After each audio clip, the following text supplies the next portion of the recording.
Hey, what's going on, Bruce Lee brothers and sisters? Hector Martinez here once again with another video for your entertainment. And today I'm going to be sharing with you my vintage 1976 Hong Kong Jeet Kune Club poster magazines.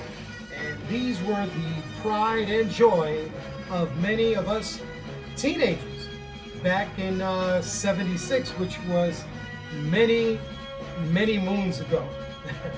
So, but you know what? These poster magazines are still cool. They're still highly collectible for those that don't have them.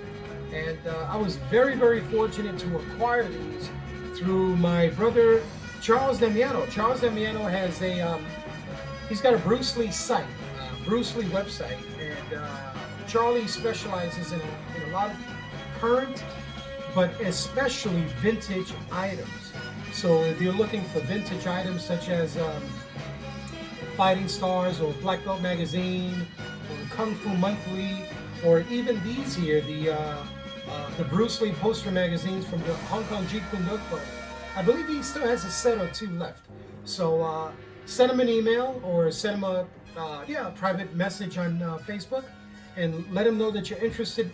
These are really cool magazines, and I'm very fortunate to have acquired the full set, which is actually a dozen. It's 12, from 1 to 12, and every month these were released in Hong Kong, and they were acquired. You can also acquire them in Chinatown, in New York's Chinatown.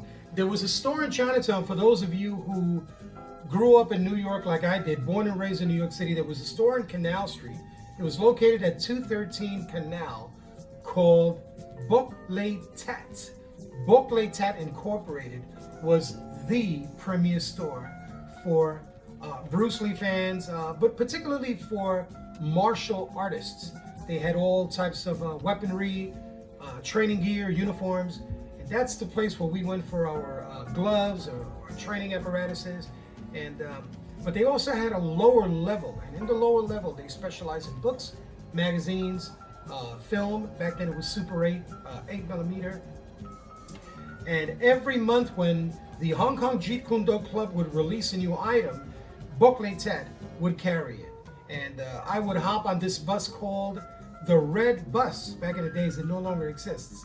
And for 35 cents, I would ride the bus all the way to Canal Street at the age of 12 or 13, and made sure I had my copy of this poster magazine. Sadly, as you get older and with many moves, I've lost a few, or some got damaged.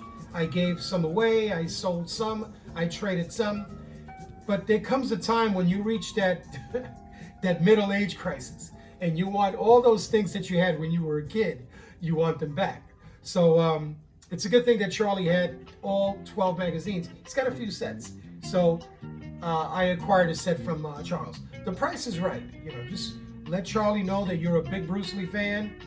Charles is not in it to make to become a millionaire.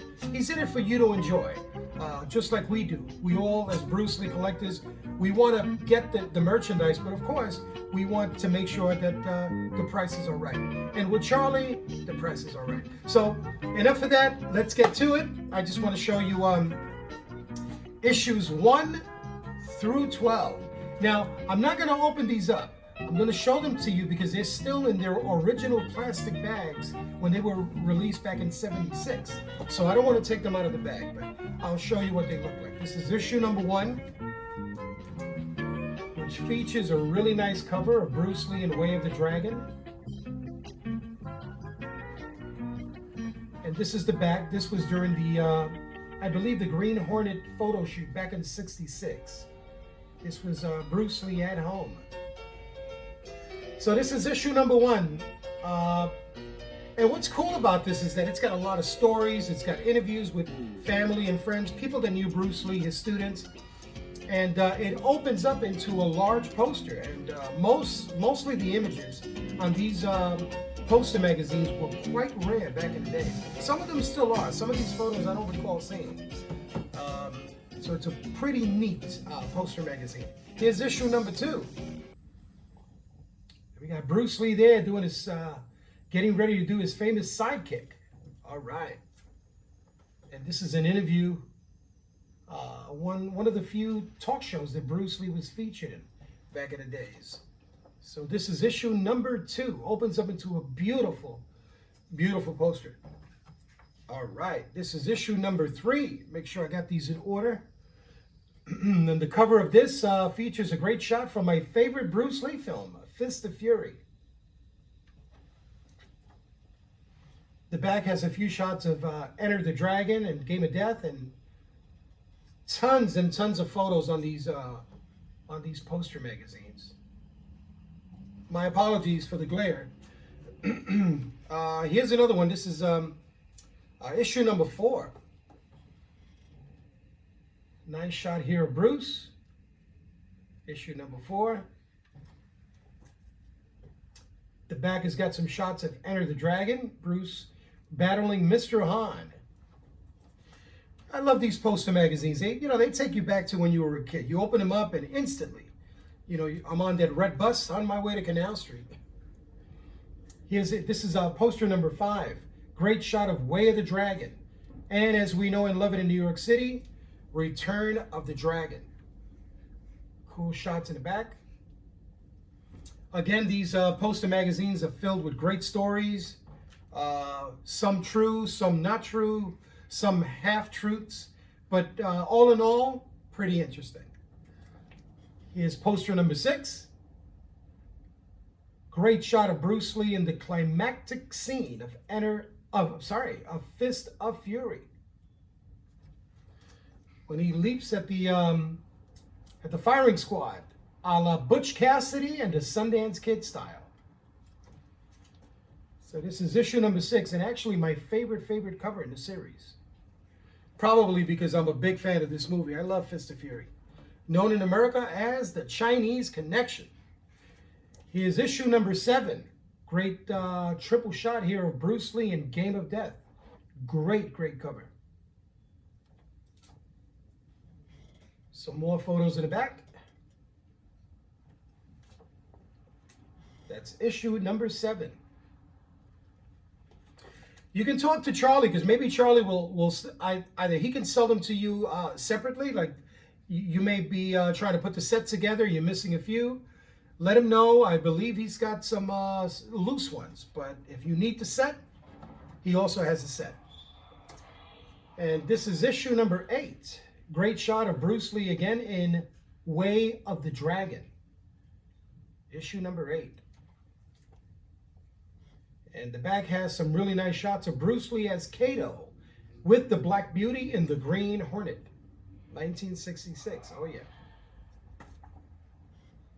Issue number 8. All right. And here we have issue number 9. Another great shot. Really nice shot here, Bruce. And the back has a few shots. I believe these shots are from, when Bruce was in the dubbing studio. Probably he was dubbing Way of the Dragon. He's here with Nora Mao. That's issue number 9. And this is issue number 10. You're going to like this one. This is a nice one. Great shot of Bruce Lee in Enter the Dragon. That's issue number 10. Again, the back has some great shots of the Green Hornet. And of course, these poster magazines open up into a beautiful and fabulous Bruce Lee poster. Very sharp images, very colorful. These were actually, I do like the Kung Fu Monthly, but for some reason, these to me were a bit better in quality. It's too bad they just put out 1 to 12, just 12 issues. But great magazines. Well, issue number 11, great shot of Bruce Lee in Game of Death. And the back is a family shot of Bruce Lee, Linda Lee, and Brandon Lee. Great shot. This is issue number 11. Great shot of Game of Death. And last but not least, the final poster in the series, a candid shot of Bruce Lee smiling. Bruce Lee was always in a good mood. Always smiling, always in a great mood, unless he was training or sparring. Everything was serious business after that. The back features a great shot of a young Robert Lee, Bruce Lee's brother, who was also an aspiring musician. Great shot of a young Robert Lee and, of course, Bruce Lee. This is issue number 12, the last one in the set. So once again, everybody, if you are missing any of these magazines, just send a quick message to Charles Damiano on Facebook, or you can go on his website. I don't remember his website. I think it's the BruceLeeCollection.com, if I'm not mistaken. But send him a message on Facebook, and he'll get back to you quick. And his prices they're fair. So if you need any of these, or if you need the complete set, I believe he's got 1 or 2 left. All right, Hector Martinez once again with another video here on YouTube and on Facebook, sharing part of my collection. Hope you enjoyed it, and until the next one, peace.